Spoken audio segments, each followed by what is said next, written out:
In today's session, we are going to cover a very important chapter. Name is average. Average. That is called औसत in Hindi. ठीक है. तो बहुत important chapter है guys. और आप लोग बहुत ध्यान से चैप्टर को देखिएगा. बहुत इंपॉर्टेंट चैप्टर है एवरेज, औसत. बताइए, एवरेज के बारे में आप लोग क्या जानते हैं? What is average? एवरेज क्या होता है? अगर मैं आपसे एवरेज पूछूं व्हाट इज एवरेज, तो आप क्या बोलेंगे? एवरेज क्या है? What is average guys? क्या होता है एवरेज? अच्छा बताओ, आप लोग अपनी डेली लाइफ में एवरेज वर्ड को यूज करते हो या नहीं करते हो? जैसे सपोज करो कोई आप बाइक परचेज करने वाले हो, ठीक है, या आप कोई व्हीकल फोर व्हीलर परचेज करने वाले हो, तो आप क्या करते हो? सबसे पहले क्या बोलते हो? इसका एवरेज क्या है ना? परचेज करने से पहले आप सबसे पहले क्या जानना चाहते हैं? उसका एवरेज जानना चाहते हैं. What is the average of this bike and four wheeler, what ever. Okay. तो एवरेज वो है क्या जो हम जानना चाह रहे हैं? वो बाइक, वो जो एवरेज है, वो वहां पर क्या है कि किस किस बारे में वो इंफॉर्मेशन देगा आपको? जैसे आ, आप देखते हैं कि एवरेज कॉस्ट बोलते हैं. कई बार आप बोलते हैं कि इसकी एवरेज कॉस्ट क्या आई है ना? एवरेज कॉस्ट क्या आई है? तो क्या क्या होता है ये कॉस्ट, फिर इसके साथ में एवरेज वर्ड को यूज करना? तो बेसिकली क्या है, ये दोनों हैं क्या? कोई बता सकता है मुझे कि अगर हम पूछ रहे हैं कि what is the average of bike और व्हीकल, ये क्या होता है? क्या होता है यहाँ पे जो हम एवरेज वर्ड यूज कर रहे होते हैं गाइस? वो होता क्या है जनरली? आप बता सकते हैं मुझे? वो किस टाइप की बात होती है? क्या होता है वो? बताएंगे? क्या होता है? एनीवन? अच्छा, बाइक तो कोई ना कोई ड्राइव करता ही होगा ना आप में से. Bike, scooty and four wheeler. ठीक है, आप में से कोई ना कोई, ये सब में से कोई कुछ तो ड्राइव करता ही होगा गाइस. तो उसका जो एवरेज होता है वो क्या होता है? आचुंग, बाइक ड्राइव करते हो? हाँ भाई, बाइक ड्राइव करते हो या नहीं करते हो? स्कूटी कोई ड्राइव करता है? नहीं, कोई नहीं करता है. अच्छा चलो ठीक है. जैसे गाइस बाइक का ना, जैसे बाइक का एवरेज की बात करते हैं जनरली, कि बाइक का एवरेज क्या है, तो एक्चुअली वहां पर हम बात कर रहे होते हैं, बाइक के एवरेज की बात कर रहे होते हैं. तो हम एक्चुअली जानना चाहते हैं कि पर लीटर पेट्रोल में, पर लीटर पेट्रोल ये कितना डिस्टेंस कवर कर लेगी, है ना? डिस्टेंस कितना कवर करेगी? Actually that is average. ये एवरेज होता है बाइक का.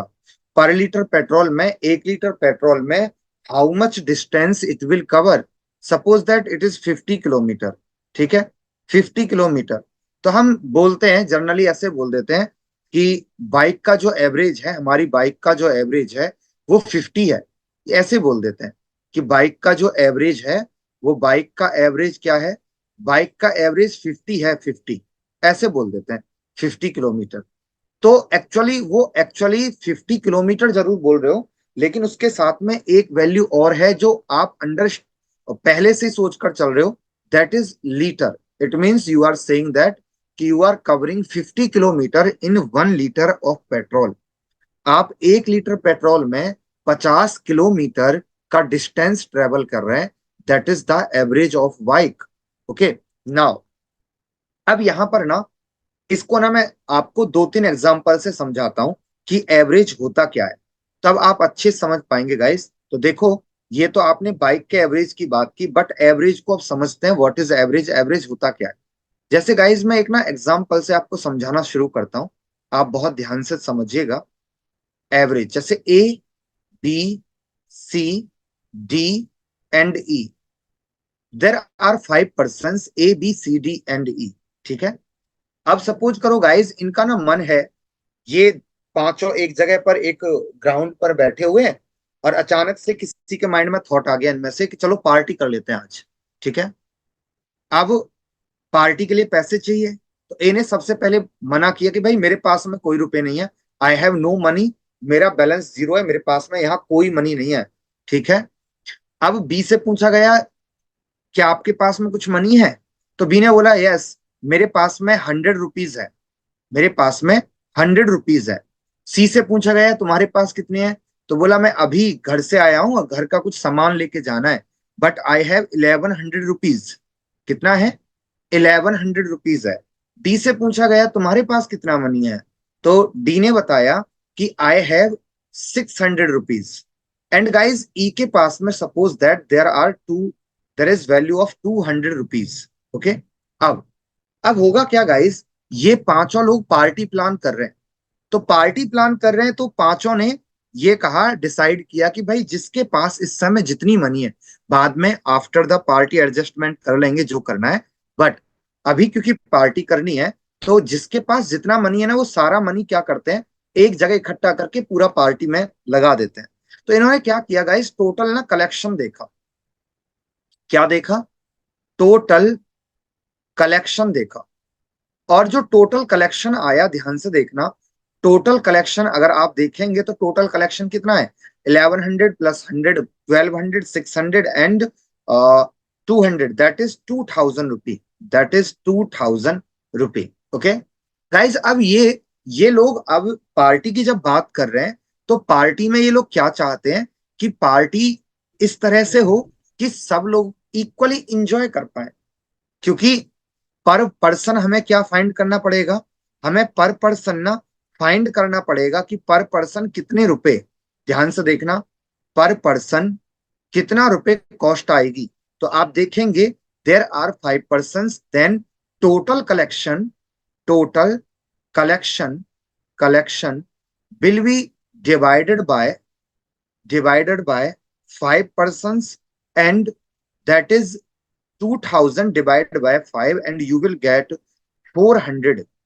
इट मीन्स दैट गाइस पर पर्सन कितना रुपए खर्च होने वाले हैं, अगर आप ध्यान से देखेंगे तो पर पर्सन कितना रुपए खर्च होने वाले हैं, पर पर्सन 400 रुपीज खर्च होने वाले हैं, है ना गाइस। दैट इज एवरेज, यही एक्चुअली एवरेज है, यही क्या है, एवरेज है, यही एवरेज है।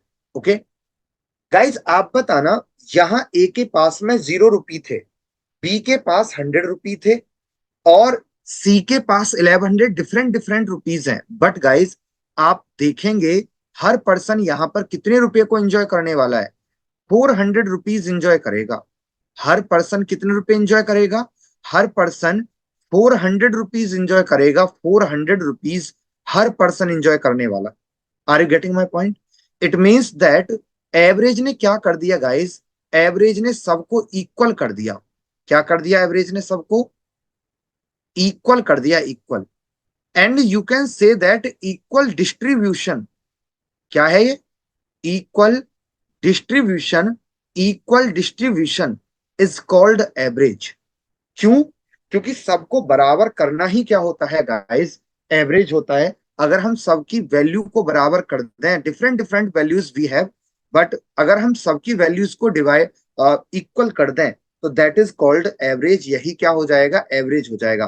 तो एवरेज का जो वर्क है गाइस, ध्यान रखना, एवरेज जो है, एवरेज है क्या, ध्यान से देखना, equal distribution, equal distribution, distribution is called, is called average। equal distribution is called average। सबको इक्वल करना ही क्या होता है गाइस, सबको इक्वल करना ही एवरेज होता है। अगर आप ध्यान से देखेंगे, अगर आप ध्यान से देखेंगे तो यहां इक्वल कैसे किया है, इक्वल कैसे किया था, तो आप देखेंगे इक्वल किया था गाइस, टोटल कलेक्शन, ध्यान से देखना, टोटल कलेक्शन किया था पहले, कलेक्शन किया था, और उसको डिवाइड कर दिया था। किससे डिवाइड कर दिया था गाइस, डिवाइड किया था हमने नंबर ऑफ टर्म्स से, नंबर ऑफ टर्म्स से।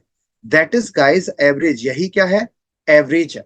ठीक है गाइस, एक बार बताना, is it clear till now, is it 100% clear till now? क्या अभी आप सबको पूरा क्लियर है, यहां तक क्लियर है सबको? एक बार कमेंट सेक्शन में यस लिख दो अगर आपको यहां तक पूरी बात क्लियर है तो, जल्दी से। Yes sir. ओके, आप कमेंट सेक्शन में यस लिख दिया करें, ठीक है।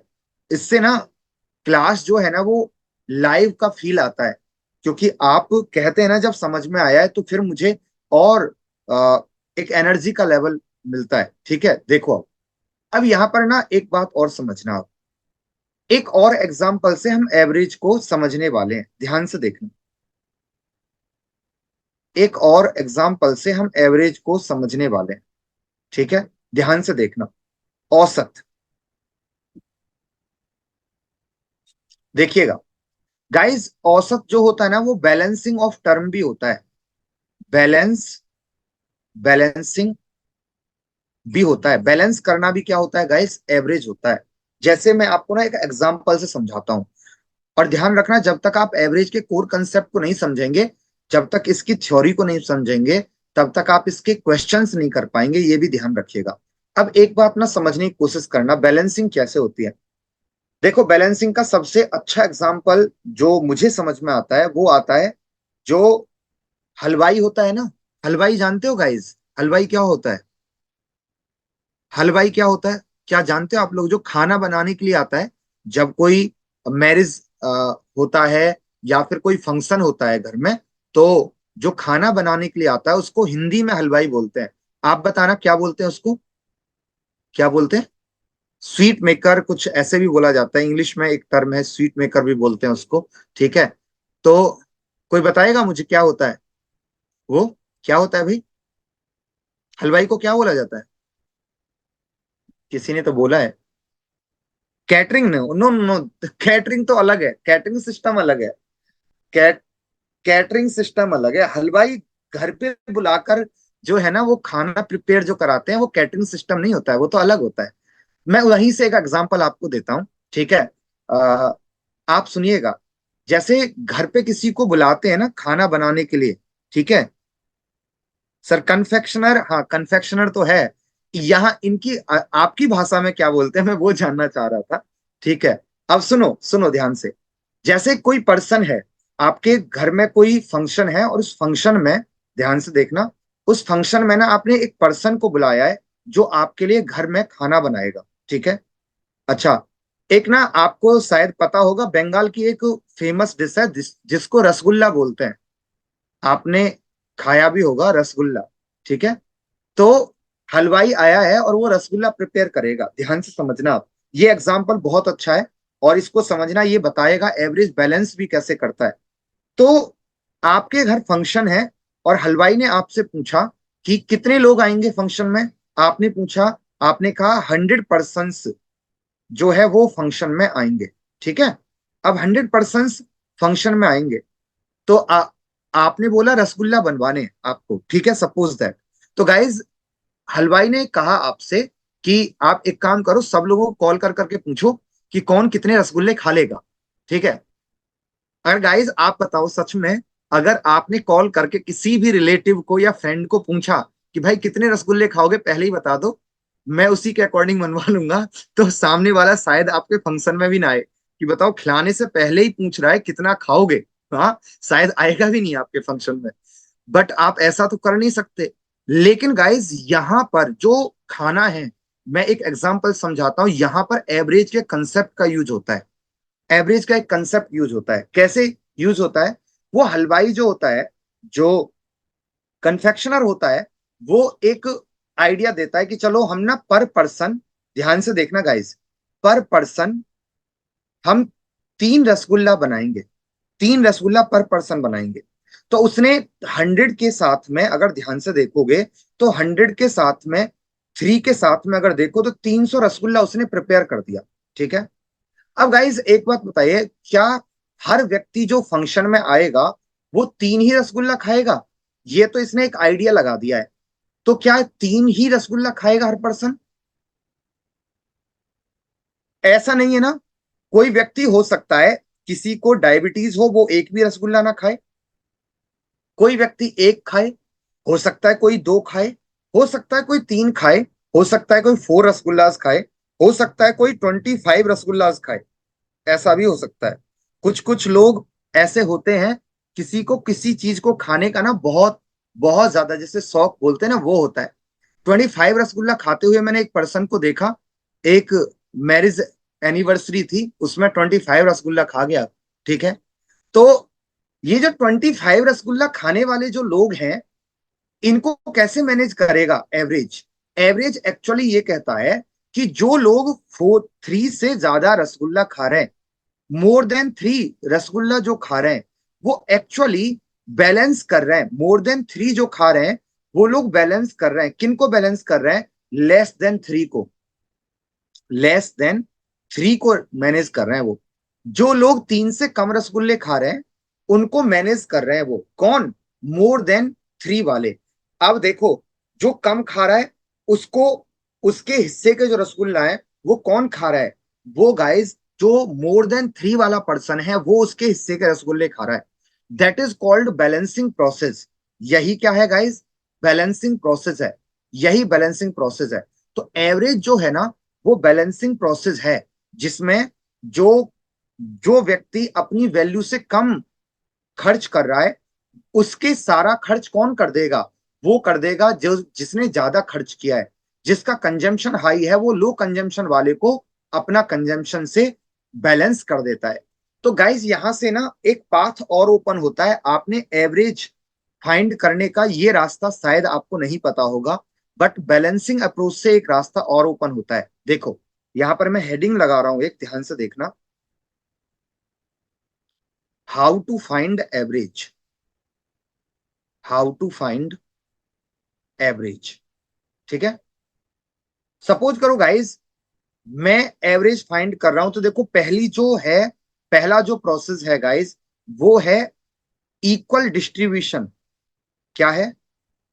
Equal distribution. और इक्वल डिस्ट्रीब्यूशन जो कॉन्सेप्ट है, यहां से एवरेज जो आता है, वो आता है टोटल कलेक्शन। ध्यान से देखना, total collection divide by number of terms. Number of terms होता है। और गाइज, इसके अकॉर्डिंग क्या करना है, ध्यान से देखना। जैसे A B C D 5 person है, ध्यान से देखना। A B C D और E, there are 5 person, A B C D E। A के पास सपोज दैट 100 रुपीज है, बी के पास में 200 रुपीज है, सी के पास में 400 रुपीज है, डी के पास में सपोज करो 500 रुपीज है, या डी के पास में 300 रुपीज है, और ई के पास में सपोज दैट 0 रुपीज है। ठीक है। 1 भी रुपया नहीं है। अगर मैं इसका यहां पर आपसे एवरेज पूछूं, तो आप एवरेज कैसे निकालेंगे? ध्यान से देखें। एवरेज आप आराम से निकाल लेंगे sir. Total collection, total collection 1 2 3 4 5, 5 person है, और 5 पर्सन के पास में टोटल जो कलेक्शन है, वो है 1000 रुपी। कितना है? 1000। 5 से डिवाइड करोगे गाइस, कितना आ जाएगा? 200 आ जाएगा। एक प्रोसेस तो ये है जिसमें सारी वैल्यूज को ऐड करके जो नंबर ऑफ टर्म्स होता है, उससे डिवाइड कर दिया जाता है। एक प्रोसेस तो गाइस ये है। देखो, दूसरा प्रोसेस बहुत इंपॉर्टेंट है एवरेज फाइंड करने का, वो देखो आप। सेकंड प्रोसेस है बैलेंस करना। बैलेंसिंग कैसे करते हैं गाइस? बैलेंसिंग अप्रोच क्या है एवरेज को फाइंड करने की? तो जरा ध्यान से देखना। A B C D और E, 5 लोग हैं। ए के पास में 100 रुपीज है, बी के पास में 200 है, सी के पास में 300 है, सपोज करो डी के पास में 400 है, एंड ई के पास में 500 रुपीज है। ठीक है गाइस। अब इसका एवरेज का बैलेंसिंग प्रोसेस क्या कहता है? बैलेंसिंग प्रोसेस ये कहता है कि आप अपने से ना कोई भी एवरेज लेट कर लो। Let average value, suppose that मैंने एवरेज वैल्यू 300 लेट कर लिया। ठीक है। ध्यान से समझना पहले। ठीक है।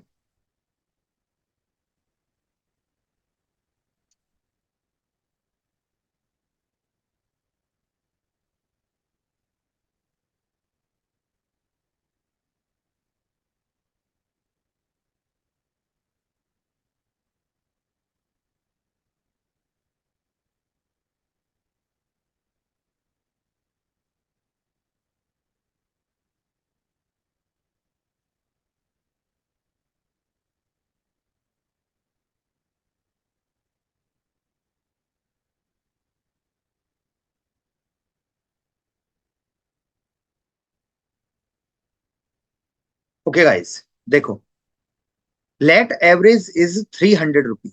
ठीक है, आप एवरेज सपोज दैट 300 रुपये मान लिए। ठीक है, अब अगर आप 300 रुपये एवरेज मानेंगे तो आप देखेंगे कि 300 रुपये एवरेज के साथ में ए के पास में कितना रुपया कम है एवरेज से। इसके पास में 200 रुपी लेस है। इसके पास कितना रुपी लेस है? 100 रुपी लेस है। अब गाइस जब हम डी के पास जाएंगे तो डी के पास में 100 रुपी मोर देन एवरेज है। तो डी अपने 100 रुपीज किसको दे देगा? बी को दे देगा, और ये दोनों आपस में बैलेंस हो जाएंगे। ठीक है, अगर ई के पास में 500 है तो इसके पास में प्लस है कितना? 200 रुपी। ये अपने 200 रुपीज किसको दे देगा? ए को दे देगा, और ये दोनों भी आपस में क्या हो जाएंगे गाइस? बैलेंस हो जाएंगे। ये दोनों भी आपस में बैलेंस हो जाएंगे। अब गाइस बैलेंस होने के बाद में कुछ नहीं बचा। इट मींस जो आपने एवरेज माना था, एक्चुअल एवरेज भी, ध्यान से देखना, एक्चुअल एवरेज भी क्या था? वही था। ठीक है, एक्चुअल एवरेज भी वही था। कितना था? 300 ही था। ठीक है, तो एक्चुअली जब एवरेज की बैलेंसिंग प्रोसेस पर हम बात करते हैं, तो बैलेंसिंग प्रोसेस ऑफ एवरेज में क्या होता है? जिसके पास कम होता है उसको बैलेंस कर देता है। कौन बैलेंस कर देता है? जिसके पास में ज्यादा होता है वो व्यक्ति बैलेंस कर देता है, जिसके पास में कम होता है उसको। मैं एक और एग्जांपल समझाता हूं, ध्यान से देखना। देखो, ए, बी, सी, डी एंड ई। ए के पास में 100 रुपीज है, बी के पास में 200 है, सी के पास में 300, डी के पास में 400, ई के पास में 500। अब कोई स्टूडेंट ये कह रहा है कि सर आपने 300, आपको पता था पहले से एवरेज 300 आएगा। बट कोई बात नहीं गाइस, 300 मत मानो। एवरेज को सपोज करो मैंने 250 मान लिया। ध्यान से देखना, आप कोई भी वैल्यू मान सकते हैं, इसमें कोई प्रॉब्लम नहीं है guys. Let average is 200 rupees. अब ध्यान से देखना है, 250 मान लो, जो आपका मन करता है। सपोज करो मैंने 250 मान लिया। 250 माना तो आप देखेंगे ए के पास में कितना कम है? 150 रुपी ए के पास कम है। बी के पास कितना कम है? बी के पास में ओनली 50 रुपी लेस है। सी के पास कितना ज्यादा है गाइस? 50 रुपी सी के पास ज्यादा है। तो सी अपने 50 रुपी बी को दे देगा, बैलेंस हो गया। डी के पास में कितना ज्यादा है गाइस? डी के पास में 150 ज्यादा है, ये अपने 150 रुपी ए को दे देगा, तो ये भी बैलेंस हो जाएगा। अब ई के पास में कितने रुपए मोर है? ई के पास में 250 रुपी ई के पास में मोर है। तो गाइस जो 250 रुपीज है, एवरेज का काम ही है सबको इक्वल करना। तो ये 250 रुपी है, ये सबके बीच में इक्वली डिस्ट्रीब्यूट होंगे।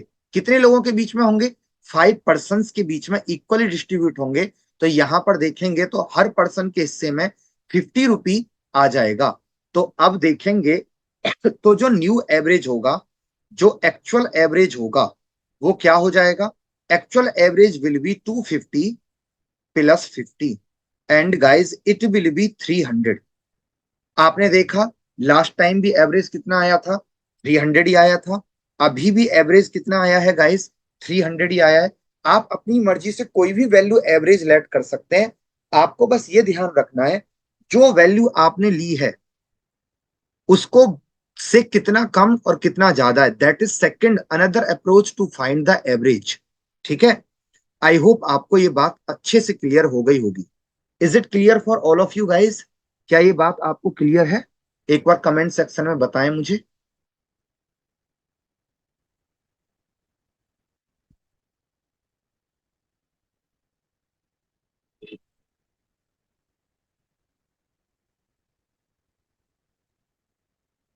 Okay, great, great, good.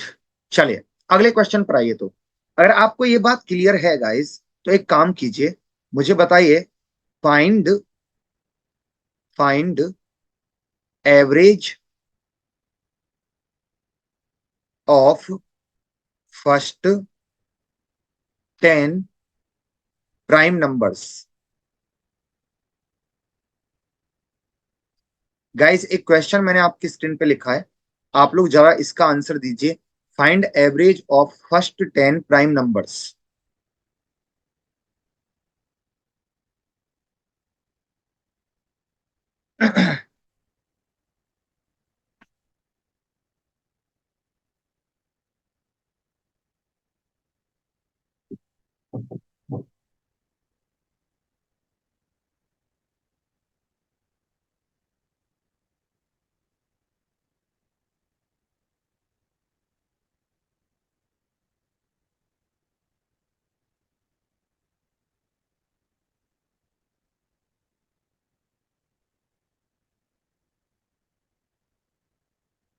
हाँ तो गाइस बताना एक बार, what is the average of first 10 prime numbers?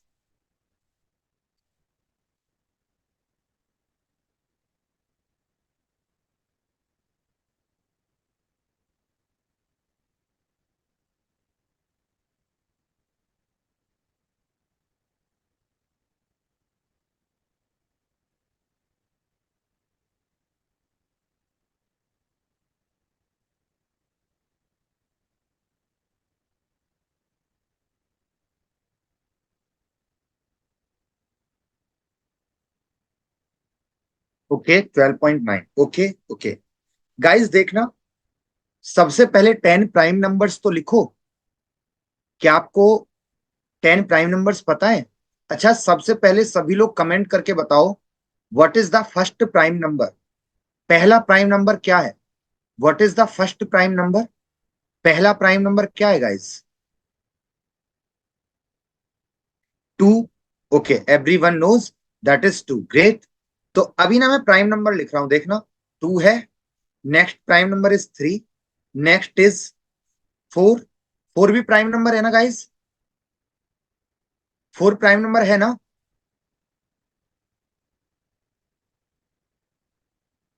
Guys 4 prime number है या नहीं है? ओके जागते रहो, yes, good good good. 4 is not prime number, good. 5, next prime number is 5, next is 7, next is 9, and after that 11, 13। ठीक है ना? ठीक है ना गाइज? 2, 3, 5, 7, 9, 11, 13, 17, 19, 23। ऐसे ही है ना गाइज? ठीक है ना? यही यही प्राइम नंबर है ना? हम्म। 9 नहीं है? चलो गुड, ठीक है, बढ़िया। 9 इज नॉट प्राइम नंबर, हाँ ध्यान रखना, 9 is not a prime number. बहुत बार गलती करते हैं हम, है ना? 9 is not prime number, good. 23 के बाद में एक प्राइम नंबर और आएगा, that is 29। And now there are there are 10 10 prime numbers. देखो, अगर आप ये नहीं बोल रहे हो कि 9 प्राइम नंबर नहीं है, तो मुझे ये समझ में आता है फिर कि आपको ये ही नहीं पता है कि प्राइम नंबर्स कौन कौन से हैं। और मैंने गलती से वहां जानबूझकर लिखा है, आपको लग रहा है कि मैंने गलती से लिख गया, मुझसे नहीं। मैंने जानबूझकर लिखा वहां पे, मैं देखना चाह रहा था आप में से कितने लोग तुरंत रिएक्ट कर दोगे कि sir 9 is not prime number. एक दो लोगों ने बोला। गाइस ध्यान रखो, देयर आर 10 प्राइम नंबर्स। तो अगर मैं इनके एवरेज की बात करूंगा आपसे कि इनका एवरेज क्या है, तो इनका एवरेज आप ना बैलेंसिंग अप्रोच से देखना। सपोज करो, देखो, एवरेज के बारे में एक बात और समझाऊंगा मैं आपको, कि एवरेज जो होता है वो मिडिल में आता है। ये बात और ध्यान रखना, एवरेज जो होता है वो क्या होता है, मिडिल में आता है। अगर मैं एवरेज की लिमिट पूछूं आपसे, what is the limit of average? What is the limit of average? Average की लिमिट क्या है यहां पर? अगर मैं इस क्वेश्चन में पूछूं what is the limit of average in this question, then that is 2 and 29। It means that average जो है वो 2 से क्या होगा, बड़ा होगा, एंड 29 से क्या होगा, छोटा होगा। That is the limit of average. तो आप कोई ऐसी वैल्यू मानो जो बीच में कहीं कंसीडर कर जाए। जैसे 10 वैल्यूज हैं, तो 1, 2, 3, 4, 5। ओके, तो 10 प्राइम नंबर्स हैं। तो आप देखते हैं एवरेज में क्या होता है, बैलेंसिंग अप्रोच आती है। तो सपोज करो मैंने मान लिया 12 है, एवरेज क्या मान लिया मैंने, दैट इज एवरेज। लेट, ये तो आप कर ही लोगे, sum of terms divide by number of terms तो कर ही लोगे ना। टोटल कलेक्शन को नंबर ऑफ टर्म्स से डिवाइड करके तो कर ही लोगे। मैं आपको इस अप्रोच से बता रहा हूं, बैलेंस करने वाले से बता रहा हूं। Let average is 12। अगर एवरेज 12 है, तो ध्यान से समझना, इसके पास 2 के पास में कितना कम है, 10 कम है। इसके पास में कितना कम है गाइस, इसके पास में 9 कम है। 10 एंड 9, 19। इसके पास में कितना कम है, 7 कम है। 19 एंड 7, 26 कम हो गया। इसके पास कितना कम है, -5, तो 31 हो गया। और इसके पास में कितना कम है, तो 1 कम है, तो 34 हो गया। ये है, ध्यान से देख लेना एक बार। इसके पास में 10 कम था। अगर हमने एवरेज लेट किया है 12, तो इसके पास 10 कम है, इसके पास में 9 कम है, इसके पास 7। इसको गिनते चले जाओ कि कमी कितने की पड़ती है। 10, 9, 19, 19, 7, 26, 26 एंड 5, 31, 31, 26 एंड 5, 20, 31 एंड -1, 32 का कमी पड़ रहा है गाइस। 32, 12 से जैसे ही 13 पर आओगे तो यहां पर +1 है। तो 30, जो 32 है उसमें से 1 दे दो तो 31 बचा।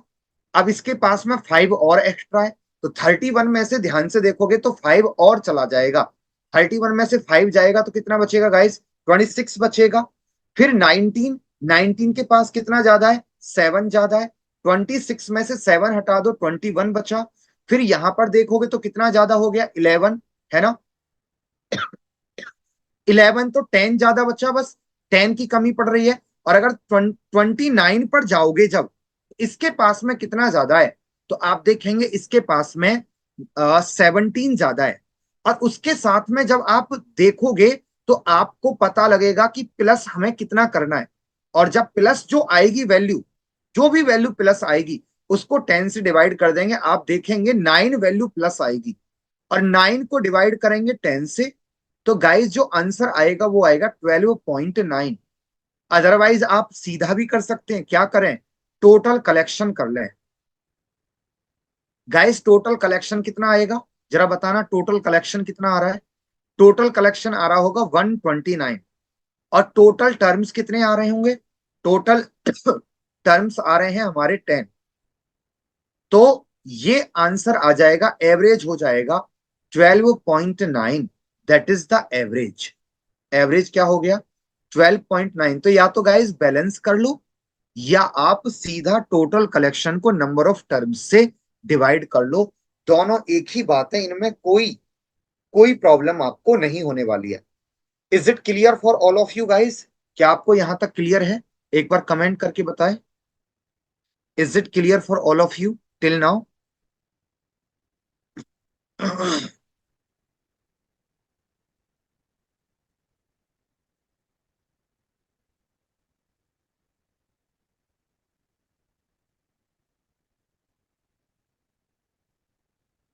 Is it clear for all of you guys?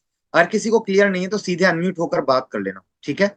अगले क्वेश्चन पर चलते हैं। नेक्स्ट क्वेश्चन देखो। Next question, find average of prime numbers, prime numbers between 31 and 50। Guys एक बार ये वाला क्वेश्चन और सॉल्व करना जरा।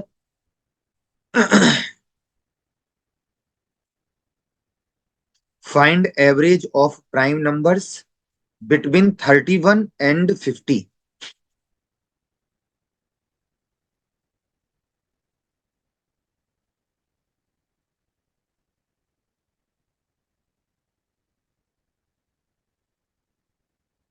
सॉल्व करके जल्दी से आंसर बताएंगे आप लोग।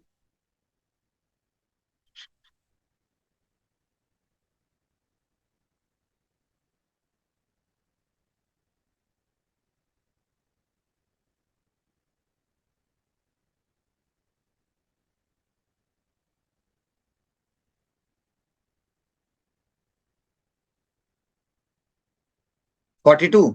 ओके, अदर स्टूडेंट, सब लोग एक बार आंसर बताना इस क्वेश्चन का, what is the answer?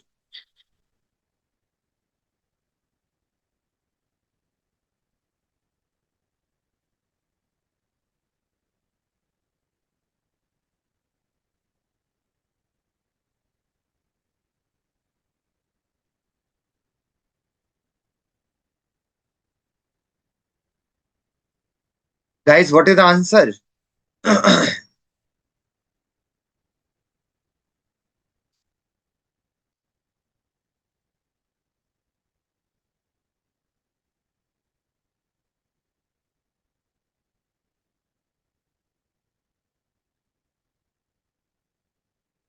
Guys 31 से नेक्स्ट प्राइम नंबर क्या है? 31 से नेक्स्ट प्राइम नंबर क्या है? और 31 भी तो खुद प्राइम नंबर है, बट गाइस इसने बोला है बिटवीन, तो 31 को कंसीडर नहीं करना है। इससे अगला प्राइम नंबर क्या है? 32 प्राइम नंबर नहीं है, 33 प्राइम नंबर नहीं है, 34 प्राइम नंबर नहीं है, 36 प्राइम नंबर नहीं है, 37 प्राइम नंबर है गाइस, है ना? 38 नहीं है, 39 नहीं है, 40 नहीं है, 41 प्राइम नंबर है, 43 प्राइम नंबर है, 44 नहीं है, 45 नहीं है, 46 प्राइम नंबर है, नहीं है, 47 प्राइम नंबर है, और भी कोई प्राइम नंबर है क्या? 49 प्राइम नंबर है? एक बार कमेंट करके बताना। 42 is 42 prime number guys? Is 42 prime number? Mino is saying 42 is prime number. Is 42 prime number? Prime number? एक बार कमेंट करना सब लोग। अच्छा, okay okay okay okay okay okay okay okay okay okay okay. Minus is saying that 42 is the answer. Okay okay okay. अच्छा, 49 तो prime number नहीं है ना? 49 तो प्राइम नंबर नहीं है ना, या है? नहीं है। 49 is also not a prime number. Guys prime number वो हैं जिनके ओनली टू फैक्टर्स होते हैं। अब इसका सिर्फ एवरेज बताना है आपको, तो सबसे पहले क्या कर लो, टोटल कलेक्शन देख लो। टोटल कलेक्शन देख लो। टोटल कलेक्शन क्या है? या गाइज आप वो भी यूज कर सकते हो, जैसे मैंने माना कि एवरेज जो है वो 42 है। इसके पास में कितना कम है? एक कम है। इसके पास में एक ज्यादा है, बैलेंस हो गया दोनों। इसके पास में कितना कम है? 37। इसके पास में कितना कम है आप देखेंगे? इसके पास में 5 लेस है, इसके पास में 5 मोर है। तो बैलेंसिंग अप्रोच से तुरंत पता लग गया कि एवरेज क्या होगा, एवरेज 42 होगा। ठीक है। और ऐसे करोगे तो टोटल कलेक्शन कितना आया है? टोटल कलेक्शन कितना आया बताओ, एक बार बताओ जल्दी से गाइस, टोटल कलेक्शन कितना आया तुम्हारा?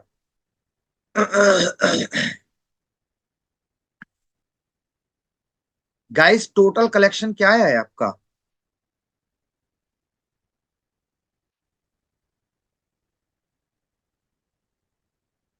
टोटल कलेक्शन आया 168। टोटल कलेक्शन क्या है? 168। ओके। और यहां पर नंबर्स कितना है गाइस? 4 है। तो नंबर ऑफ टर्म्स हो जाएगा, नंबर ऑफ टर्म्स हो जाएगा 4। So answer for average will B 168 divide by 4। ठीक है। और आंसर क्या हो जाएगा? आंसर हो जाएगा 4 4 जा 16, 4 2 जा 8, 42 is the answer for this question. ठीक है। Is it clear for all of you? ये क्लियर है आपको? ये वाला क्वेश्चन क्लियर है ना? पूरा क्लियर है ये क्वेश्चन ना? चलो, जब आपको इतनी बात क्लियर हो जाए तो आगे बढ़ते हैं। और गाइस एक बहुत बहुत इंपॉर्टेंट कॉन्सेप्ट पर बात करते हैं। कॉन्सेप्ट है एवरेज। ध्यान से देखना guys, average in arithmetic progression बहुत इंपॉर्टेंट है। मैं आपको बता दूं कि यहां से एग्जाम में क्वेश्चन जरूर आएगा। आप किसी भी एग्जाम को देंगे, आपको यहां से क्वेश्चन जरूर मिलेगा। ठीक है। Average in arithmetic progression. Guys क्या होता है arithmetic progression? What is arithmetic progression? Arithmetic progression क्या होता है? Anyone can say arithmetic progression.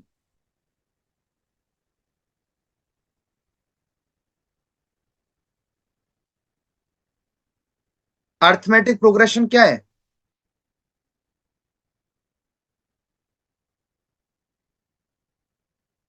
क्या है arithmetic progression? Common difference, same. Okay guys, if in a series, if in a series difference between difference between two consecutive terms, two consecutive terms is same या equal, then that type of series will be in arithmetic progression. वो AP हो जाता है, AP series बोलते हैं guys इसको। अब मैं इसके ना कुछ एग्जांपल आपको बताता हूं, इसके एग्जांपल देखो। आपने इवन नंबर की सीरीज देखी है? इवन नंबर्स जो होते हैं ना गाइस, वो अरिथमेटिक प्रोग्रेशन में होते हैं। 2 4 6 8 10, दिस 4 में से 2, अगर आप यहां पर नेक्स्ट टर्म में से प्रीवियस टर्म को माइनस करेंगे तो 4 - 2 कितना हो जाएगा? 2। और गाइस 6 में से 4 को माइनस करोगे फिर भी 2 मिलेगा। 8 में से 6 को माइनस करोगे फिर से 2 मिलेगा। तो कॉमन डिफरेंस जो है वो क्या है? सेम है ना? तो इवन नंबर जो है ना वो अर्थमेटिक प्रोग्रेशन में है गाइस। अगर मैं ऑड नंबर की बात करूं आपसे, तो ऑड नंबर जो है वो भी अर्थमेटिक प्रोग्रेशन में होता है। जैसे मैंने कहा 1 3 5 7 9, ये अर्थमेटिक प्रोग्रेशन में है। देखो गाइस ध्यान से देखते रहना, ठीक है? अगर मैं एक और सीरीज अपने मन से बनाऊं, ध्यान से देखो, एक और सीरीज बना दूं। जैसे मैंने बनाया 2 6 10 14 एंड 18। तो गाइज ये भी जो सीरीज है 2 6 10 14 18, ये भी सीरीज कैसा है? अर्थमेटिक प्रोग्रेशन में। तो guys is it clear for all of you that what is arithmetic progression? क्या आपको ये समझ में आया है? Mini, Tana and other student please confirm me कि what is arithmetic progression. Is it 100% clear for all of you?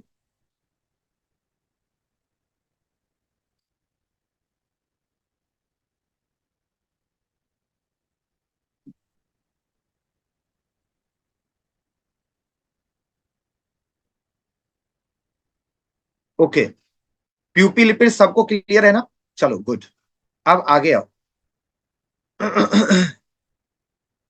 अगला वो देखो, एवरेज इन अर्थमेटिक प्रोग्रेशन को समझना। अब एवरेज इन अर्थमेटिक प्रोग्रेशन, ध्यान से देखना गाइस। जैसे 2 है, 6 है, 10 है, 14 है एंड 18 है। गाइस इस तरह का एक सीरीज है। अब मैं इस पे ना कुछ एक्सपेरिमेंट करूंगा, आप लोग ना ध्यान से देखना, और वहां से जो रिजल्ट मिलेंगे वो हमारे काम के होंगे, ठीक है? तो ध्यान से समझना। अगर मैं 2 और 6 के एवरेज की बात करूं कि 2 एंड 6 का जो एवरेज है वो क्या होगा, तो any one can say what is the average of 2 and 6। आपको पता होना चाहिए एवरेज जो है वो इन बिटवीन होता है। ध्यान रखना इस बात को। एवरेज कहां होता है? इन मिडिल होता है। इन मिडिल, इन मिडिल होता है। तो गाइस 2 एंड 6 का मिडिल कहां आएगा? 2 और 6 का मिडिल कैसे आएगा? देखो 2 + 6 divide by number of terms कितना है? 1 एंड 2, 2 टर्म्स है। तो 2 से डिवाइड कर दिया। 2 और 6 कितना हो गया? 8 डिवाइड बाय 2, कितना मिलेगा? 4। इट मीन्स एवरेज मिला 4। और गाइज ऐसे भी अगर तुम देखोगे तो 2 और 6 का मिडिल क्या है? 4। अगर आप देखोगे 4, 2 जो है वो 4 से 2 कम है, 2 लेस है, एंड 6 जो है वो 2 मोर है। 2 से 2 कैंसिल हो जाता है और बैलेंस होकर एवरेज पता लगता है हमें 4 है।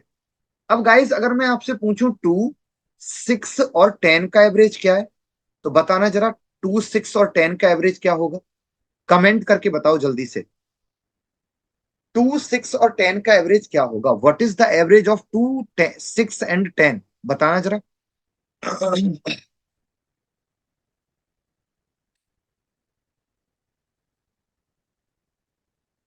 2 6 और 10 का एवरेज क्या होगा? Yes that will be 6। क्या होगा? 6। आप नंबर ऑफ टर्म्स को ऐड कर लो। 10 और 6 कितना होगा गाइस? 16 + 2 कितना हो जाएगा? 18। Total collection 18, number of terms कितना है? 3, तो कितना आएगा? 6 आएगा, है ना?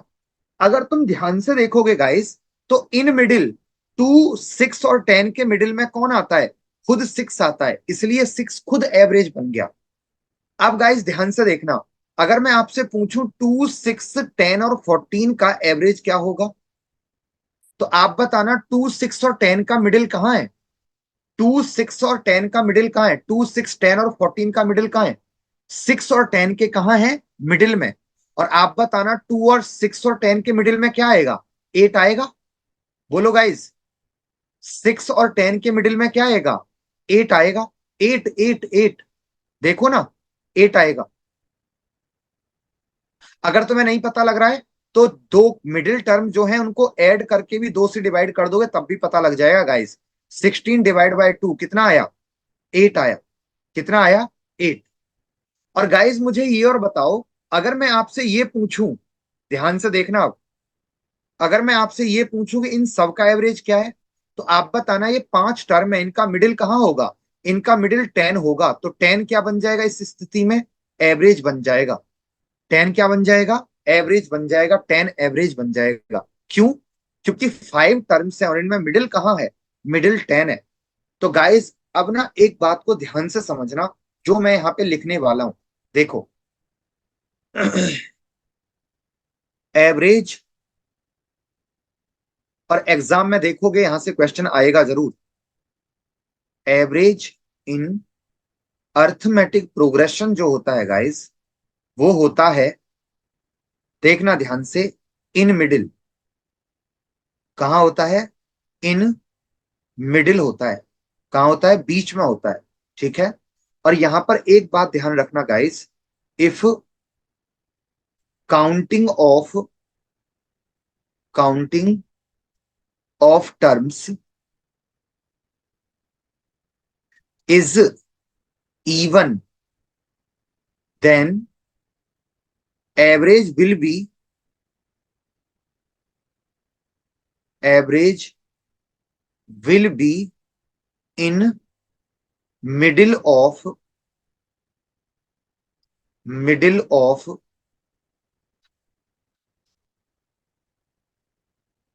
To middle terms.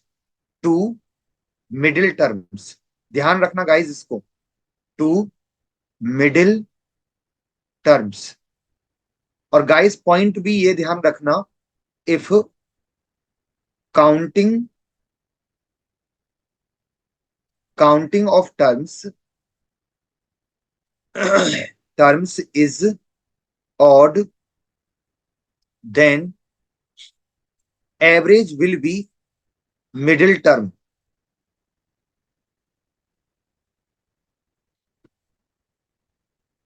Average will be middle term. Middle term. अगर काउंटिंग ऑफ टर्म ऑड है तो एवरेज कहां मिलेगा गाइस? मिडिल टर्म मिल जाएगा। और काउंटिंग ऑफ टर्म अगर इवन है तो एवरेज कहां मिलेगा? मिडिल टर्म के भी मिडिल में मिलेगा एवरेज। और ये बात मैंने अभी आपको एक्सप्लेन भी की है। मैं एक बार और एक्सप्लेन कर रहा हूं, आप ध्यान से देखना। मैं एक और एग्जांपल आपके सामने रख रहा हूं। जैसे मैंने लिखा 1 एंड फिर मैंने ले लिया यहाँ पे 5, फिर ले लिया मैंने गाइस 9, फिर ले लिया 13, फिर ले लिया मैंने यहां पर 17। अगर मैं 1 और 5 का एवरेज पूछूं आपसे कि 1 और 5 का एवरेज क्या होगा, तो 1 और 5 के मिडिल में क्या आता है गाइस? 3 आता है। क्या आएगा? 3। क्योंकि 1 + 2 कितना? 3, एंड 3 + 2 कितना? 5। तो आप देखेंगे इनका एवरेज क्या आया? 3 आया। और गाइस अगर मैं पूछूं आपसे 1, 5 और 9 का एवरेज, तो 1, 5 और 9 में खुद 5 क्या है? मिडिल टर्म है। तो इसका एवरेज सीधा बोल देना, मिडिल टर्म क्या हो जाएगा? 5। And you can check it also कि 9 + 5 कितना होगा? 14। एंड 14 + 1 कितना होगा? 15। 15 divide by 3, you will get 5 as average. Clear है? अगर मैं आपसे पूछूं 1, 5, 9 और 13 का एवरेज क्या होगा, तो आपको पता है दो मिडिल टर्म के भी क्या होगा? बीच में होगा। इन दोनों के बीच में होगा गाइस, 5 और 9 के बीच में यहां होगा एवरेज। आप बताना एवरेज कैसे पता लगेगा फिर? 5 + 9 डिवाइड बाय 2 कर लो, या आप डायरेक्ट भी पता कर सकते हो, बता कर सकते हो। 5 + 2 कितना, 7, और 7 + 2 कितना, 9। इसलिए मिडिल टर्म क्या है, मिडिल टर्म 5 और 9 के बीच में 7 है, इसलिए 7 एवरेज हो गया। और गाइस अगर मैं आपसे इन सब का एवरेज पूछूं, 1, 5, 9, 13 और 17 का एवरेज पूछूं, तो देन गाइस एवरेज क्या होगा? सब लोग एक बार कमेंट करके खुद बताओ अब। अगर मैंने इस तरह से पूछा तो फिर एवरेज क्या होगा?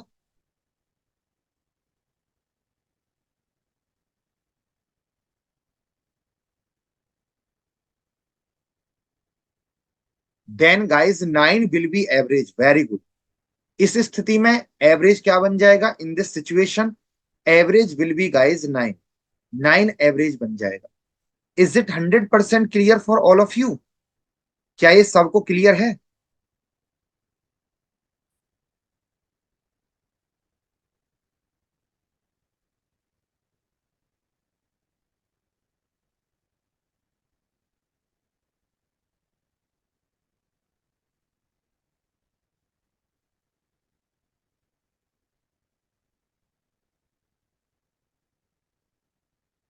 चलिए good.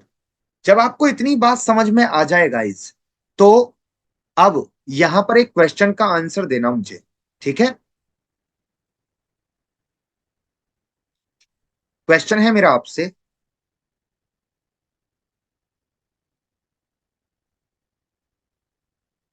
There are 501 terms in arithmetic progression, okay? If value of 251 first term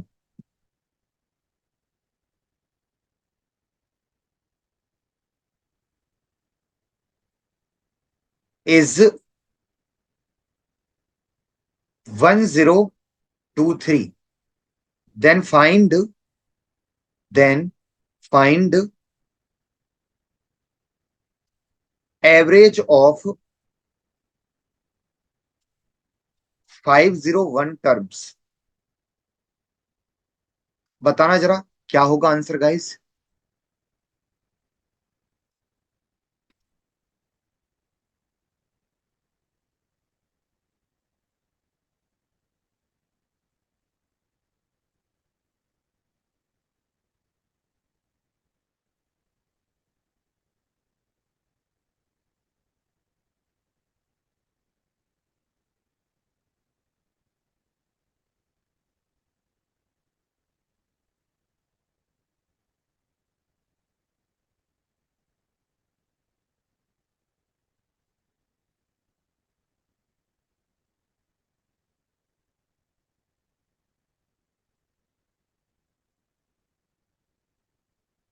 चलो गाइस बता दो एक बार मुझे आंसर इसका फिर।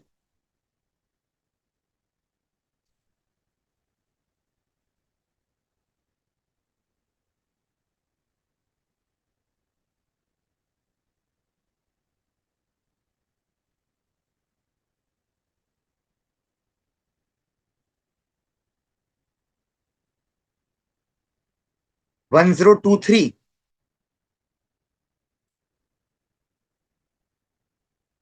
ओके।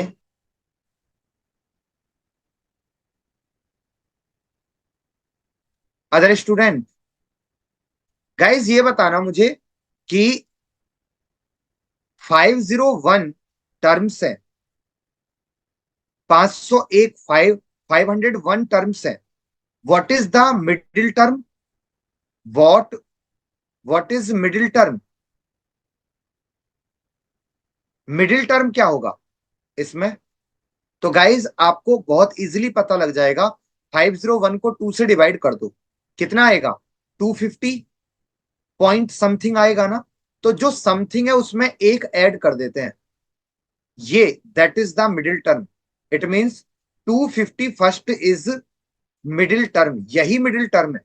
और गाइज मिडिल टर्म है तो आपको पता है अर्थमेटिक प्रोग्रेशन में मिडिल टर्म ही क्या होता है? एवरेज होता है। सो एवरेज ऑफ, ध्यान से देखो, average of 501 terms will be 1023 because 250 first term is 1023.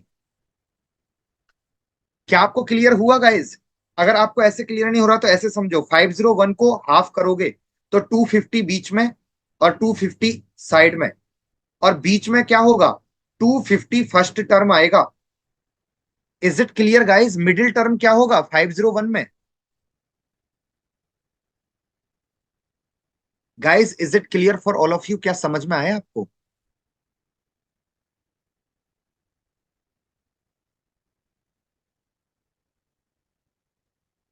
PP you can unmute yourself if you are facing any issue, please. yes sir. Yes yes. मुझे ना, 250. मुझे वेव्स आने लगती हैं.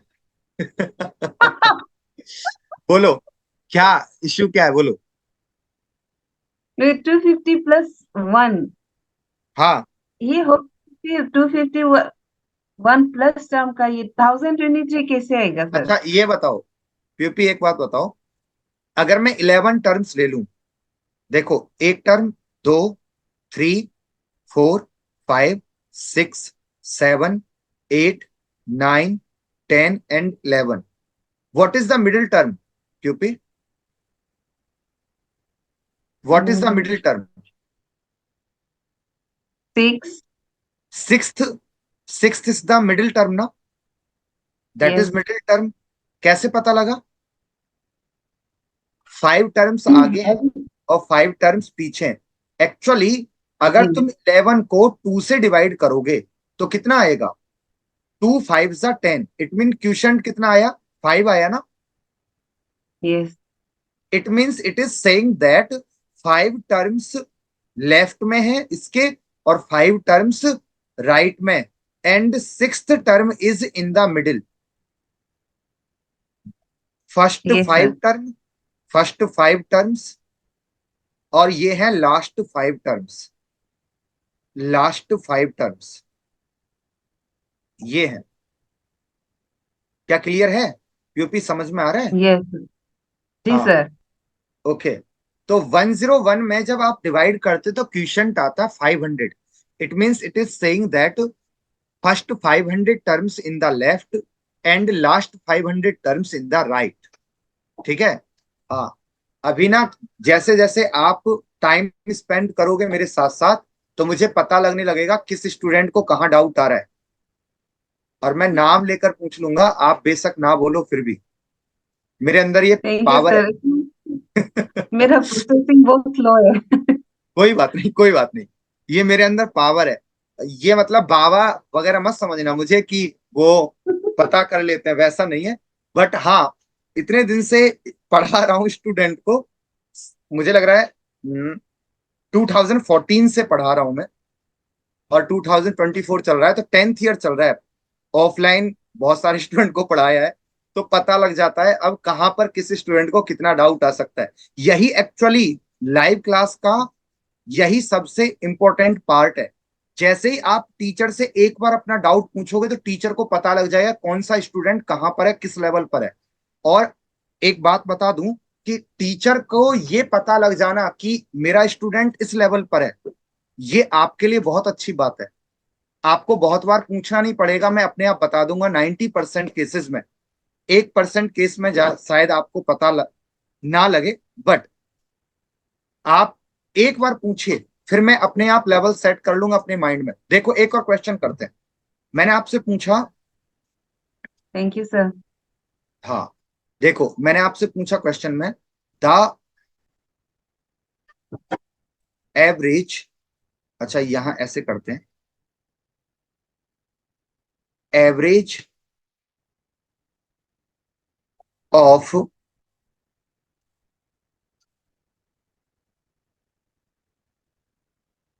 25 terms is 205.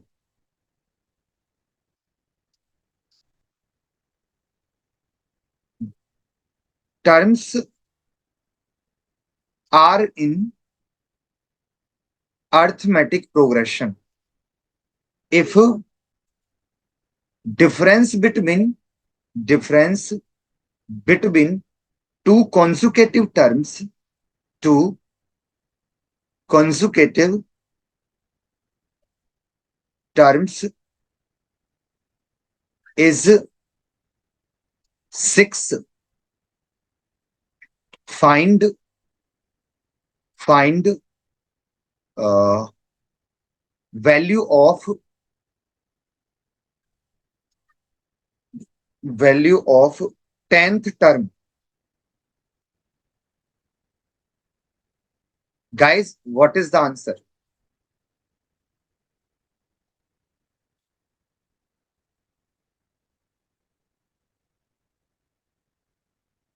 Find value of 10th term. 10th term का value बताना है.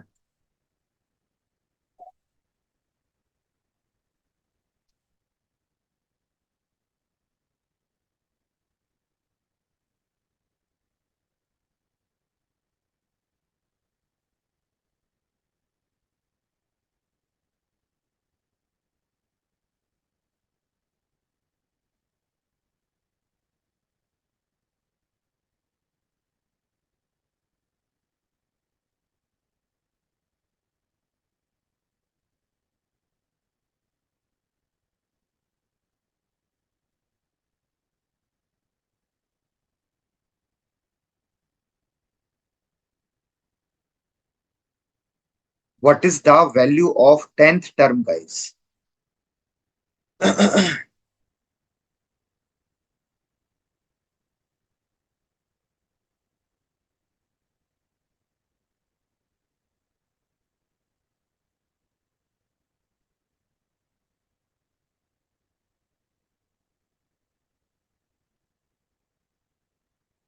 187. Okay. Okay. Good. Good.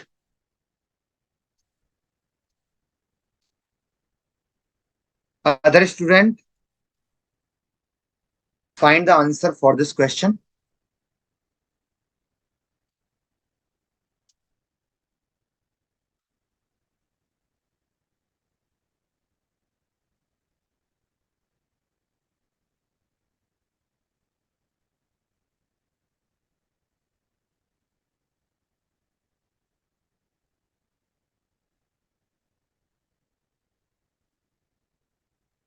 Guys, ये बताओ 25th टर्म्स है.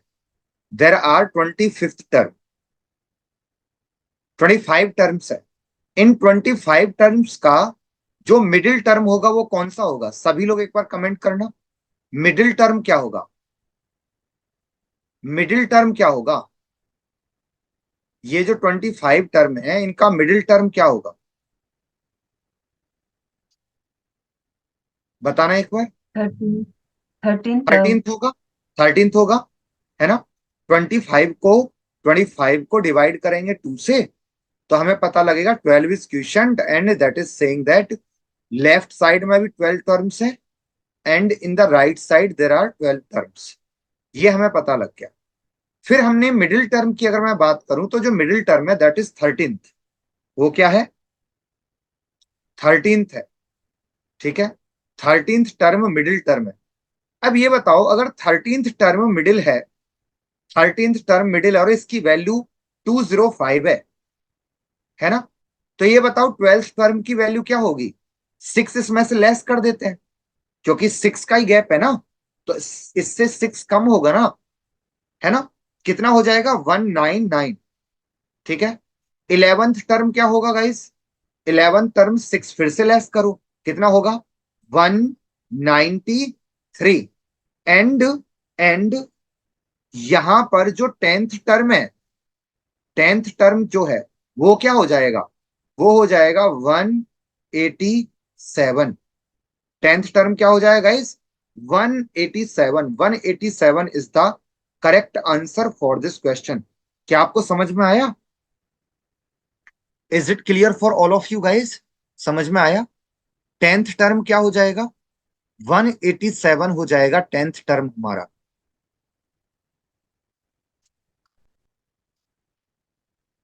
Okay guys, find 15th term. इसका 15th टर्म बताना. या 20th टर्म बता दो। 20th टर्म बताना, इसका 20th टर्म क्या होगा, इस क्वेश्चन में 20th टर्म क्या होगा, 20th टर्म क्या होगा इसमें।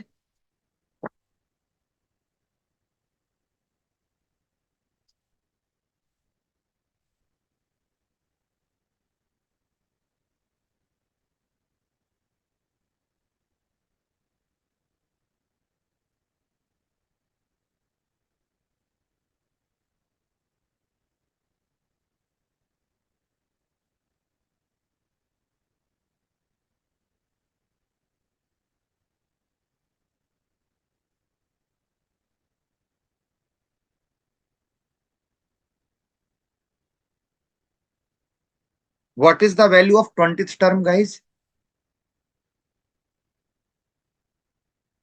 247। ओके,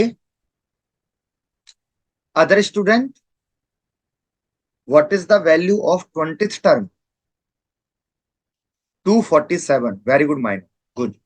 गाइस देखो, अगर हम ये कह रहे हैं कि 13th जो टर्म है, 13th टर्म 20 का क्या है, वो 205 है ना, 205। तो आप बताना, अगर मैं एक टर्म आगे जाता हूं 14th पर, तो कितना ऐड होगा, 6। फिर एक टर्म और आगे जाऊंगा तो फिर 6 ऐड होगा, फिर 6 ऐड होगा, लास्ट में पहुंच जाऊंगा मैं 20th टर्म पर, है ना। तो अगर मैं देखूं तो कितने टर्म्स का डिफरेंस ट्रेवल करूंगा मैं गाइस 7 टर्म्स का डिफरेंस ट्रेवल करूंगा। ध्यान रखो, कितने टर्म्स का डिफरेंस ट्रेवल करूंगा, 7 टर्म्स का। 20 में से 13 माइनस कर लो तो कितने, 6 टर्म्स का डिफरेंस ट्रेवल करूंगा। और एक टर्म का डिफरेंस कितना है, 6। तो कितना हो जाएगा, 6 6 जा 36। इट मीन्स जो 20th टर्म होगा मेरा, वो कितना होगा, 205 plus 36, and you will gate 241। यही होगा ना? आपका आंसर क्या आ रहा है?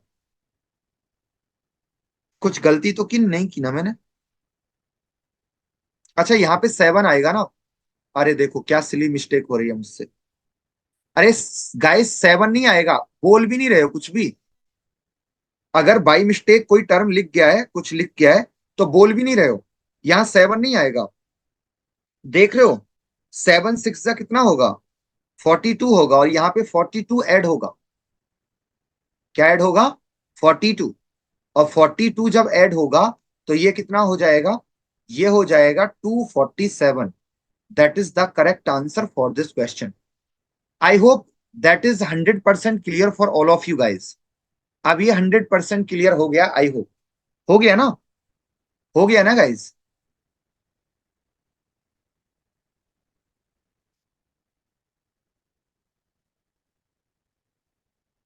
ओके गाइज, एक क्वेश्चन बताना। एक क्वेश्चन मैंने अभी रिसेंट किसी एग्जाम में देखा है। एक क्वेश्चन बताना मुझे, द एवरेज, ध्यान से बताना सोचकर, द एवरेज ऑफ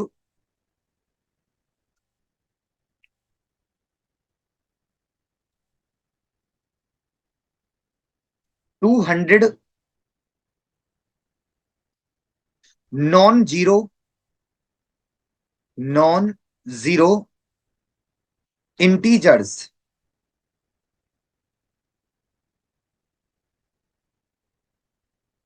इज, अब उसको उसको छोड़ दो, अर्थमेटिक प्रोग्रेशन को छोड़ दो। अब हम बाहर आ रहे हैं अर्थमेटिक प्रोग्रेशन से, और मैं एक जर्नल क्वेश्चन आपके सामने रख रहा हूं, ध्यान से बताना मुझे सोच कर अच्छे से।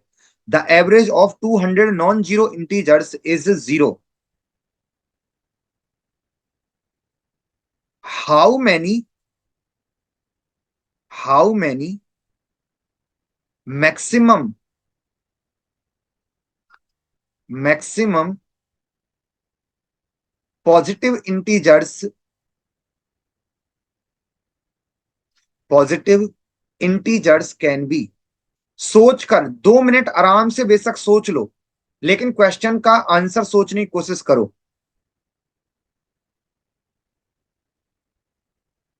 How many maximum positive integers,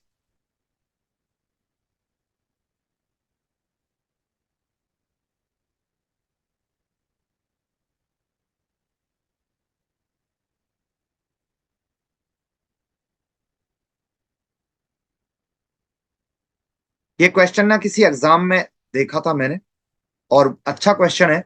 जिसको एवरेज का कुछ पता है, थोड़ा आगे पीछे पता है, एवरेज क्या होता है वो पता है, तभी हो पाएगा आपसे, तभी आपको पता लगेगा एक्चुअल में बस।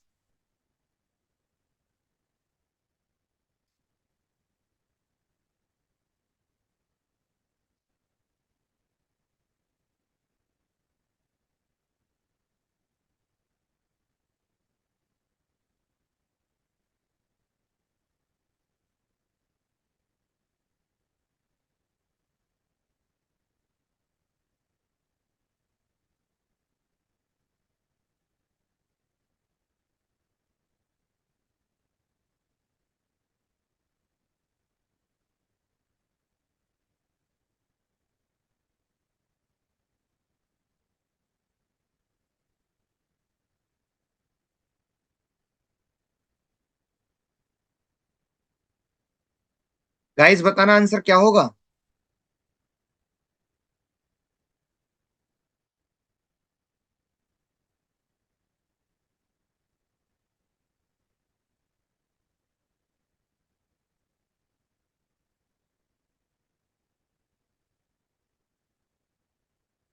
Achung, can you elaborate this? You are saying 199, how can it possible?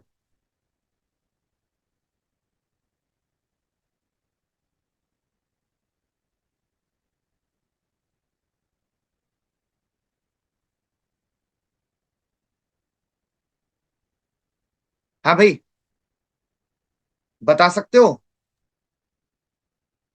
हमको तो 200 ही होगा लग रहा 200 सारे के सारे पॉजिटिव हो जाएंगे। अगर फिर भी सोच कर देखो, अगर सारे के सारे 200 के 200 पॉजिटिव हो गए इंटीजर्स, तो वो जीरो कैसे बनाएंगे। है। नहीं, नहीं, जीरो इंटीजर्स नहीं है इसीलिए तो जीरो 100 आया को नंबर। छोड़ दूंगी तो 199। ओके, कौन सा 100? माइनो 100, 100 इसमें है ही नहीं, 100 गिवन है ही नहीं इसमें, 100 तो गिवन है ही नहीं, 100 कहाँ है इसमें। देखो एक्चुअली है क्या, आंसर है 199। एंड माइनो और आचुंग सही कह रहे हैं, बट ध्यान से समझो ये है क्या।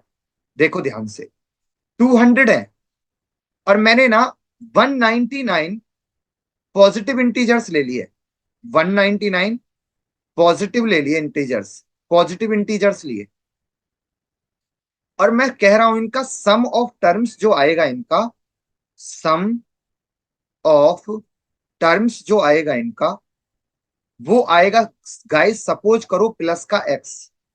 ठीक है, अब क्योंकि आपको जीरो करना है, जीरो कब हो सकता है एवरेज, एवरेज गाइस जीरो होने की बस एक ही कंडीशन है, if total collection is zero.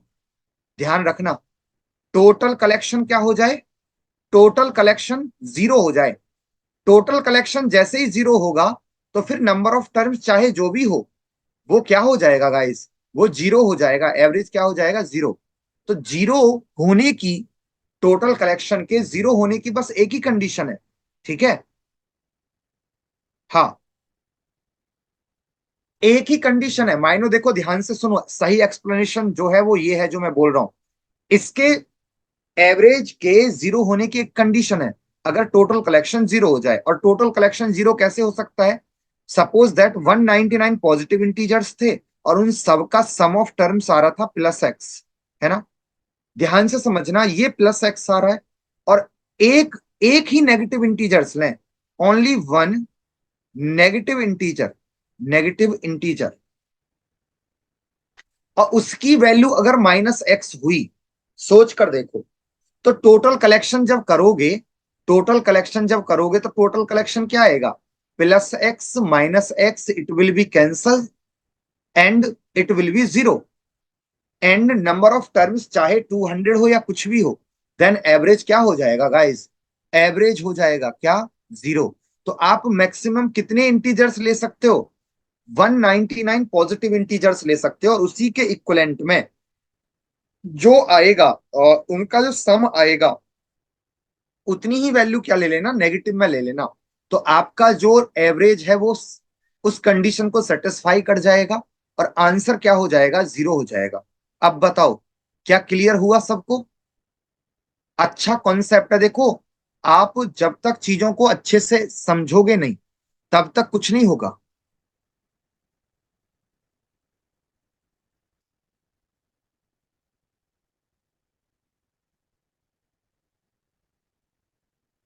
Is it clear for all of you guys? क्या समझ में आया आपको? क्या आपको समझ में आया? मैक्सिमम 199 पॉजिटिव इंटीजर्स ले लो और उसी के इक्वल में जितनी वैल्यू उसका सम ऑफ टर्म्स आए उसी के इक्वल में एक नेगेटिव इंटीजर हो, वो उसकी वैल्यू को कैंसिल कर देगा और ऊपर में टोटल कलेक्शन 0 होगा। नंबर ऑफ टर्म्स से डिवाइड करोगे, एवरेज 0 बन जाएगा। अब बोलो is it clear for all of you? बोलो भाई जल्दी से।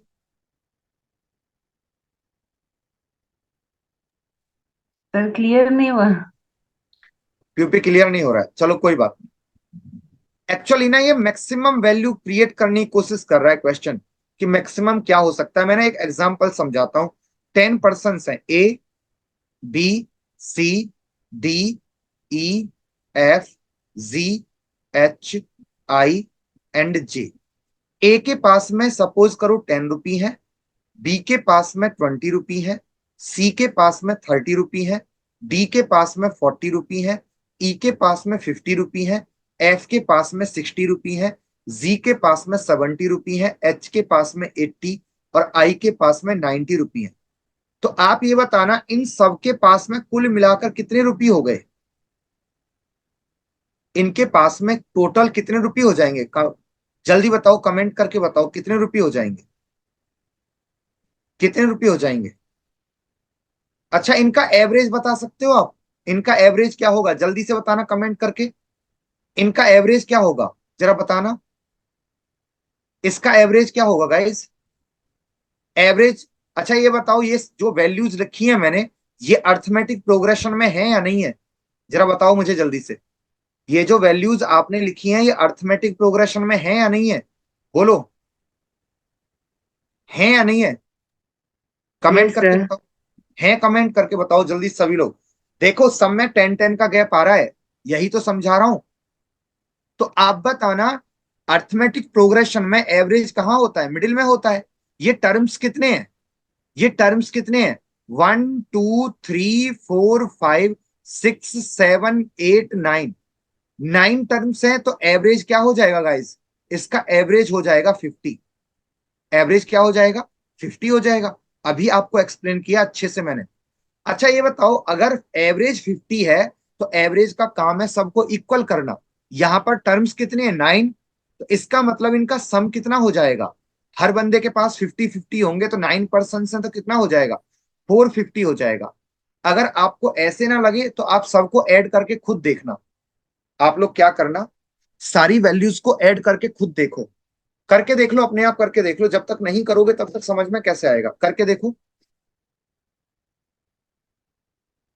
करके देखो गाइस। सारी वैल्यूज को ऐड करके देख लो। देखो यहां से तुमको एक बात और समझ में आएगी। एवरेज को नंबर ऑफ टर्म्स से डिवाइड कर देंगे तो सम भी पता लग जाएगा ना हमें। अगर हर बंदे के पास 50-50 रुपए हैं और वहां पर 9 बंदे हैं तो आप बताओ टोटल रुपीज कितना हो जाएगा? 450 हो जाएगा या नहीं? हो जाएगा ना?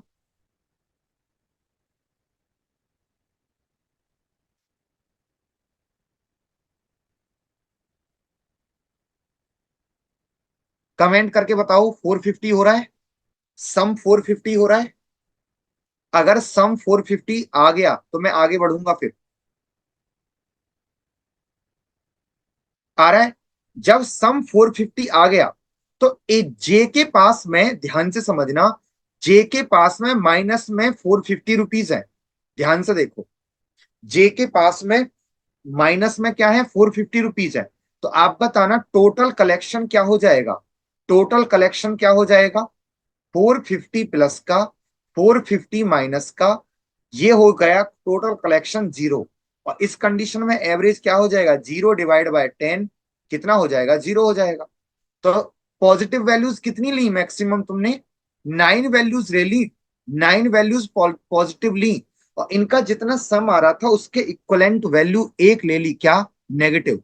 और वो वैल्यू क्या थी, -450 थी। उसने एवरेज को क्या कर दिया गाइस, 0 कर दिया।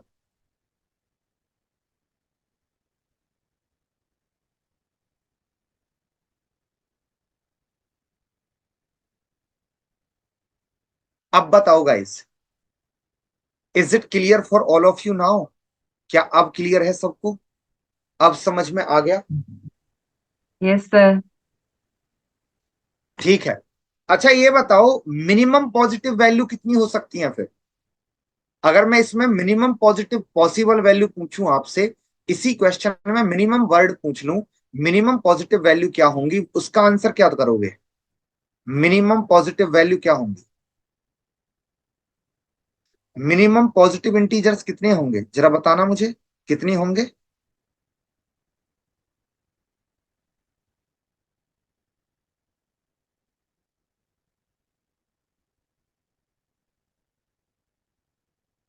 गाइस जब तक पूरा एक्सप्लेनेशन नहीं समझोगे, जब तक पूरा कोर कंसेप्ट नहीं समझोगे, तो आजकल जो एग्जाम आ रहे हैं ना, कॉम्पिटिटिव एग्जाम में क्वेश्चन जो आ रहे हैं, वो ऐसे आ रहे हैं जब तक स्टूडेंट मैथ को समझता नहीं है, वो समझता नहीं है कि ये काम कैसे कर रहा है, तब तक उसका क्वेश्चन पेपर सॉल्व नहीं होगा। रटने से आप क्वेश्चन सॉल्व नहीं कर पाओगे गाइस। इसलिए बोल रहा हूं, ध्यान से सॉल्व करो, ध्यान से समझो चीजों को। एक्चुअली एक्चुअली पीपी, बिल्कुल, बिल्कुल सही है। सही है, एकदम सही सोच रहे हो गाइस। अगर इसका मिनिमम लेना है आपको, अगर इसकी मिनिमम वैल्यू लेनी है, जैसे यही क्वेश्चन है, और ध्यान से देखना, अगर यही क्वेश्चन है और ये आपसे पूछा जा रहा है, तो आपको बस इतना पता होना चाहिए कि A B C D E F G H I और J, क्योंकि आपको फिर से एवरेज 0 करना है, तो इन सब की मैक्सिमम वैल्यू नेगेटिव हो जाएंगी उस केस में। भाई मैक्सिमम वैल्यू क्या हो जाएंगी उस केस में, नेगेटिव हो जाएंगे। अगर आप मिनिमम इंटीजर्स पूछोगे कि मिनिमम पॉजिटिव इंटीजर्स क्या होंगे, इसका मतलब मैक्सिमम वैल्यू नेगेटिव हो जाएंगी। तो जहां तुमने नेगेटिव पॉजिटिव लिया था, वहां सारी वैल्यूज को नेगेटिव ले लो। अब नेगेटिव ले लो, नेगेटिव, नेगेटिव, नेगेटिव, नेगेटिव, है ना, नेगेटिव, ऐसे करके ले लो वैल्यूज सारी। ठीक है। और जे के पास में उतनी ही वैल्यू क्या दे दो गाइस, पॉजिटिव दे दो। जे के पास में उतनी वैल्यू क्या कर दो, पॉजिटिव दे दो। जैसे ही आप जे के पास में पूरी वैल्यू पॉजिटिव दोगे, वो प्लस का 450 हो जाएगा, और वो इनकी वैल्यूज को क्या कर देगा, कैंसिल, और फिर से टोटल कलेक्शन 0 होगा, और एवरेज भी क्या हो जाएगा, 0 हो जाएगा। उस कंडीशन में मिनिमम पॉजिटिव वैल्यू 1 होगी, जो उसको बैलेंस कर लेगी इस सिचुएशन को। अब बताओ गाइस, क्या आपको एवरेज का कुछ कुछ समझ में आ रहा है कि एवरेज कैसे काम कर रहा है? एवरेज बैलेंसिंग प्रोसेस है। Equal distribution is called average. जहां भी एवरेज अप्लाई होगा, वो सारी वैल्यूज को इक्वल कर देगा फिर।